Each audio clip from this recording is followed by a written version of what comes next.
Caros irmãos e irmãs, o Senhor esteja convosco. Ele está no meio de nós. Proclamação do Evangelho de Jesus Cristo, narrado segundo Marcos. Glória a vós, Senhor.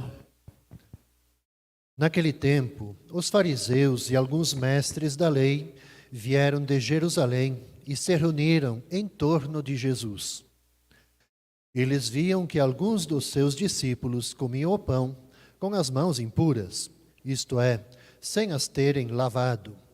Com efeito, os fariseus e todos os judeus só comem depois de lavar bem as mãos, seguindo a tradição recebida dos antigos. Ao voltar da praça, eles não comem sem tomar banho e seguem muitos outros costumes que receberam por tradição. A maneira certa de lavar copos, jarras e vasilhas de cobre. Os fariseus e os mestres da lei perguntaram então a Jesus: por que os teus discípulos não seguem a tradição dos antigos, mas comem o pão sem lavar as mãos? Jesus respondeu: bem profetizou Isaías a vosso respeito, hipócritas. Como está escrito: este povo me honra com os lábios, mas o seu coração está longe de mim. De nada adianta o culto que me prestam, pois as doutrinas que ensinam são preceitos humanos. Vós abandonais o mandamento de Deus para seguir a tradição dos homens. E dizia-lhes: vós sabeis muito bem como anular o mandamento de Deus, a fim de guardar vossas tradições. Com efeito, Moisés ordenou: honra teu pai e tua mãe. E ainda, quem amaldiçoa o pai ou a mãe deve morrer. Mas vós ensinais que é lícito alguém dizer a seu pai e a sua mãe: o sustento que vós poderíeis receber de mim é corbã, isto é, consagrado a Deus. E essa pessoa fica dispensada de ajudar seu pai ou sua mãe. Assim vós esvaziais a palavra de Deus com a tradição que vós transmitis. E vós fazeis muitas outras coisas como estas. São para nós, irmãos e irmãs, palavras de salvação. Glória a vós, Senhor. Podemos sentar um instante?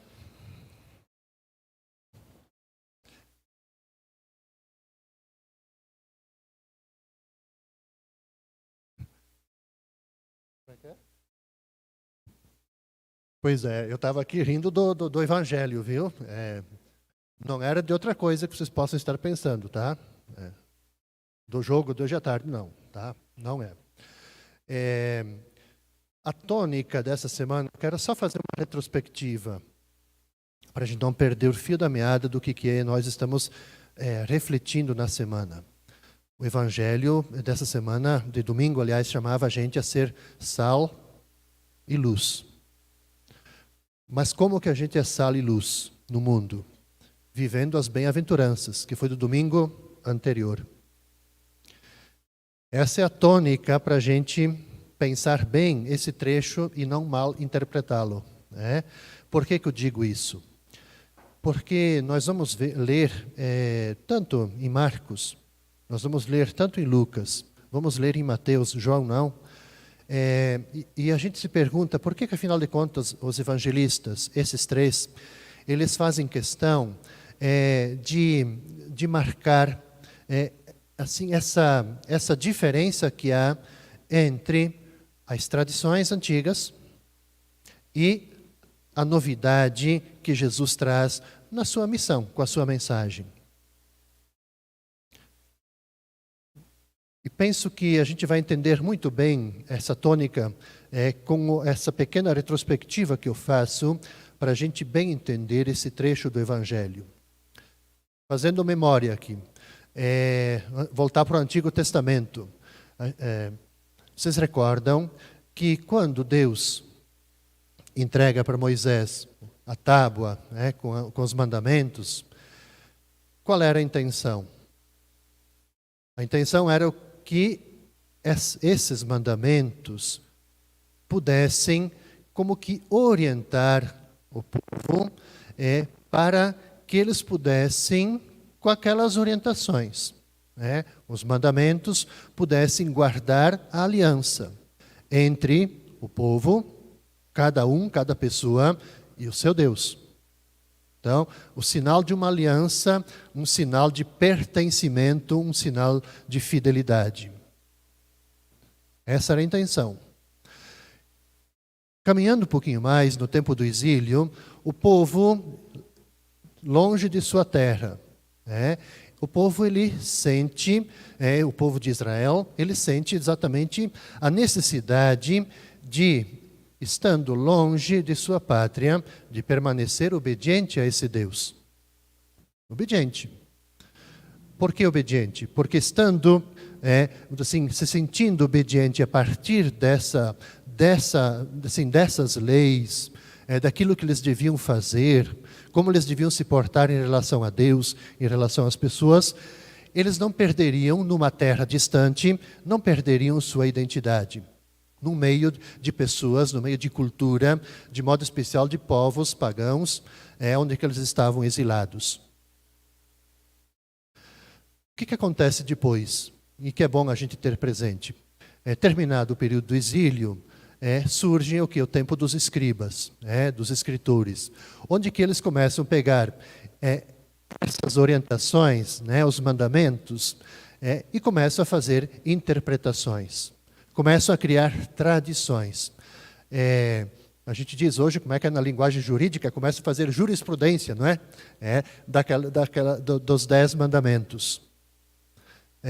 Em torno, enfim, das tábuas, onde que isso tudo, essas interpretações, essas tradições, elas começam a se tornar inacessível para as pessoas comuns.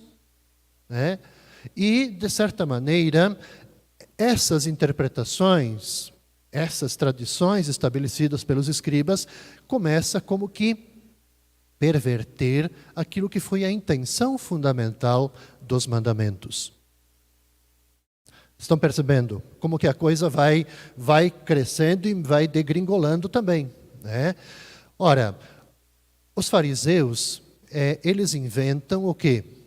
Que só aquelas pessoas que observassem todas estas novas interpretações, invenções, tradições, muitas vezes exageradas, eles eram realmente os bons judeus. Pode isso, não pode aquilo, tem que lavar as mãos, não pode isso, não pode aquilo. Então, quer dizer, só quem obedecia rigorosamente tudo aquilo que eram ritos, normas, tradições, que nada tinham a ver com os 10 mandamentos, esses eram os bons judeus. Então, os outros que nem sempre conheciam todo esse conjunto de novas leis, suas interpretações, eles eram considerados como que pessoas desprezíveis. Por quê? Porque não eram fiéis, então não eram bons judeus. Ora, é desse contexto que é bom a gente entender, que nos dá, aliás, um melhor entendimento do diálogo de Jesus com os doutores da lei, que acontece aqui e prossegue amanhã. O Evangelho ele nos narra o seguinte, que os fariseus e alguns mestres da lei vão censurar Jesus. Os discípulos de Jesus, aliás, porque eles não observam essas normas que para eles eram importantes. Obviamente que a gente vai lavar as mãos antes de fazer a refeição, isso é questão de saúde. Mas quer dizer, na época, assim, eles não obedecem à regra da higiene que faz parte da tradição oral. O que faz Jesus? Jesus ele declara para eles que essa tradição apresentada como que se fosse uma tradição, então, de origem divina, ela é de origem humana. E, portanto, Jesus está dizendo para eles que, por ser de origem humana, essa tradição ela não pode ser imposta como que se fosse de origem divina. Não pode. O Evangelho depois, na sequência, o que ele vai dizer? Na sequência, Jesus também ele chama a atenção dos fariseus, que se baseiam numa observância puramente exterior, que não é agradável a Deus. O que Jesus vai dizer? Eles me prestam culto inutilmente dessa forma. E o último ponto do Evangelho é que ele acusa os adversários de fazer uma manipulação da própria lei de Deus. no sentido de quê? De colocar essas tradições orais acima, novamente, da lei de Deus. Qual era a mentalidade? Para eles era o quê? Que com essas tradições, com esse conjunto de leis, eles estariam como que agradando a Deus. Mas, na verdade, a denúncia de Jesus é que eles estão desprezando o próprio próximo, né? Desprezando as pessoas. Então, Jesus, no Evangelho, é muito categórico, né? Assim, o que ele vai dizer? Para transmitir sua própria tradição, vocês tornam, inclusive, inválida a palavra de Deus. No sentido de que, quando é melhor para vocês, para se sair bem, vocês, então, invalidam a palavra de Deus. O que Jesus, no fundo, quer chamar a atenção nossa hoje também. Quer dizer, Jesus aqui, ele denuncia a tentação que muitas vezes nós também temos de esquecer a relação vital com Deus. Vital. Os mandamentos. Ou então, voltando, as bem-aventuranças, a gente pode dizer assim que as bem-aventuranças é uma releitura, uma atualização dos próprios mandamentos. Então, o que Jesus chama a atenção? Que a gente não pode esquecer essa nossa relação vital com Deus. Trocando a relação vital por Deus, com Deus, por ritos, por expressões, muitas vezes esvaziadas de sentido. A gente acaba fazendo por fazer, e a gente nem sabe por que está fazendo. E que isso não nos leva a ter uma relação vital com Deus, mas simplesmente o cumprimento de um rito. Um rito ou uma obrigação.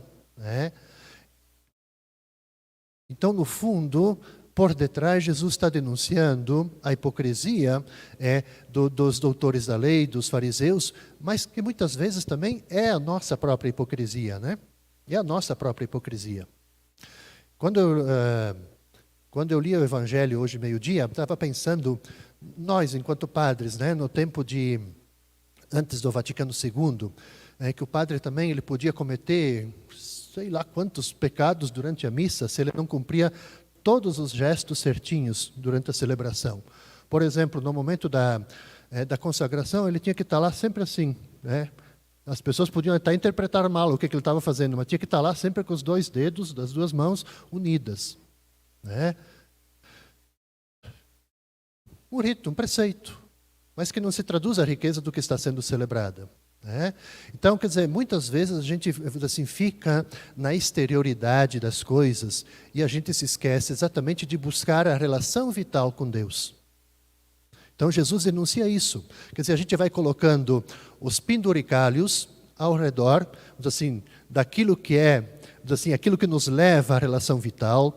A gente vai colocando os penduricalhos ao redor dos mandamentos, a gente coloca os penduricalhos ao redor das bem-aventuranças e a gente fica distante daquilo que é vital, a gente fica distante do acesso, de entender exatamente o sentido dos mandamentos, o sentido das bem-aventuranças, e a gente fica naquilo que é a exterioridade e que muitas vezes nos levam a uma prática até hipócrita da própria fé e da própria religião. Então, Jesus ele denuncia, desmascara essa hipocrisia dos mestres, dos doutores da lei, e dos próprios judeus. No caso aqui, assim, colocam como o mais importante lavar as mãos. Onde que para Jesus o mais importante era estar juntos. Dialogando, estabelecendo relações, podendo rezar juntos, quer dizer, se alegrando juntos. Então, no fundo, assim, isso essa hipocrisia é que Jesus Deus. Isso está cheio na Bíblia dessas denúncias. No Antigo Testamento, vocês recordam que tem aquela denúncia de uma prática, de uma religião simplesmente ritualista. Misericórdia eu quero e não sacrifício. O Papa Francisco ele vem denunciando continuamente essa forma também. Só de uma religião ritualística, exterior, mas que muitas vezes no nosso interior pessoal, mas também no próprio interior da comunidade de fé, há um vazio do que se celebra. É um vazio que o Papa diz assim, há um vazio do sacrifício que se celebra.